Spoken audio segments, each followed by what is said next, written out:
নমস্কাৰ ছাত্ৰসকল আমাৰ অংগনবাড়ী কৰ্মী আৰু সহায়িকাসকলৰ দৰমহা বৃদ্ধিকে ধৰি বহুকেইটা সমস্যা সমাধানৰ ওপৰত আমাৰ কেন্দ্ৰীয় মহিলা আৰু শিশু কল্যাণ বিভাগৰ মন্ত্ৰী শ্ৰীমতী স্মৃতি ইৰাণী ডাঙৰীয়ানী আৰু ভাৰতীয় মজদুৰ সংঘৰ মাজত এখন বৈঠক অনুষ্ঠিত হৈছিল আৰু সেই বৈঠকৰ সিদ্ধান্তসমূহ আমাৰ ভাৰতীয় মজদুৰ সংঘই জনাইছে।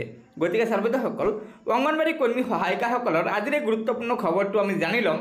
তাৰ আগতে আপোনালোকক এটা অনুগ্ৰহ কৰি আমাৰ এই ভিডিঅ'টো লাইক শ্বেয়াৰ কৰিব আৰু পৰৱৰ্তী সময়ত অংগনবাড়ী কৰ্মীসকলৰ বিভিন্ন খবৰসমূহ পোনপ্ৰথমে পাবলৈ অনুগ্ৰহ কৰি আমাৰ এই চেনেলটো ছাবস্ক্ৰাইব কৰি ল'ব।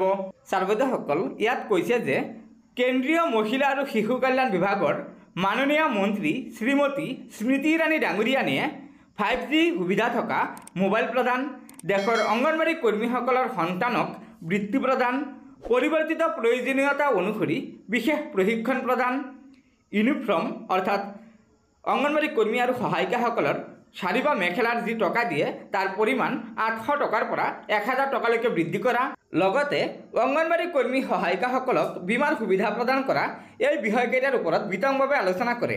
তেখেতে অখিল ভাৰতীয় মজদুৰ সংঘৰ উপাধ্যক্ষ শ্ৰীমতী নীতা চৌবেৰ লগত 11 ডিচেম্বৰ 2023 তাৰিখে মিটিং কৰিছিল। কেন্দ্ৰীয় মন্ত্ৰীগৰাকীয়ে বিভিন্ন ৰাজ্যক অতি শীঘ্ৰে বকেয়া পৰিশোধৰ পৰামৰ্শ দিয়াৰ প্ৰতিশ্ৰুতি দিছে আৰু দৰমহা বৃদ্ধিৰ ক্ষেত্ৰত জনাইছে যে অংগনবাড়ী কৰ্মী আৰু সহায়িকাসকলৰ মাননি বৃদ্ধিৰ বাবে প্ৰধানমন্ত্ৰী ডাঙৰীয়াৰ সৈতে বৈঠক অনুষ্ঠিত হৈছিল আৰু সেই বৈঠকত প্ৰধানমন্ত্ৰীয়ে ইয়াৰ ওপৰত ইতিবাচক সঁহাৰি দিছে বুলি জনাইছে। ছাত্ৰসকল আজিৰ এই গুৰুত্বপূৰ্ণ খবৰটো দিছে শ্ৰম আৰু নিয়োগ মন্ত্ৰালয় ভাৰত চৰকাৰৰ তৰফৰ পৰা।